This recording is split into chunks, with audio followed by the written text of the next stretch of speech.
காலை ஒளி. எழுதியவர் திருமதி டோரா எட்வின். எல்லா கதவுகளும் அடைக்கப்பட்டது போல தோன்றுகிறது. கலங்கி நிற்கிறாய். பயப்படாதே. எந்த அடைக்கப்பட்ட கதவையும் திறக்கும் சாவி என்னிடம் உண்டு. மலைகள் விலகினாலும் பர்வதங்கள் நிலைபெயர்ந்தாலும் என் கிருபை உன்னை விட்டு விலகாது. நீ நிற்கிற பூமியே அதிர்ந்தாலும் பெரிய சுனாமி போன்ற கடல் அலைகள் உன் மீது பலமாய் மோதினாலும் பயந்து விடாதே. நான் கர்த்தர், என்னை நோக்கி கூப்பிடு. உன் கண்களை ஏறிடு, என்னிடமாய் திரும்பு.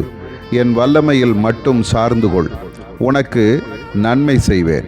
உனக்கு எட்டாத உயரத்தில் உன்னை கொண்டு போய் நிறுத்துவேன். நான் உன்னோடு இருக்கிறேன் என்பதை எல்லாரும் அறியும்படிக்கு இன்று அவர்கள் கண்களுக்கு முன்பாக உன்னை மேன்மைப்படுத்துவேன்.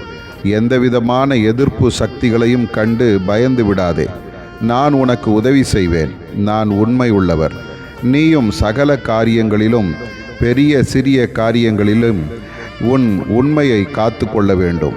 எனக்கு முன்பாக நடந்து கொண்டு உத்தமனாயிரு. என்னோடு அடியெடுத்து வைத்து நடக்க கற்றுக்கொள். நீ கால் வைத்த இடமெல்லாம் உன் மனம் போல நடந்து வந்தாய்.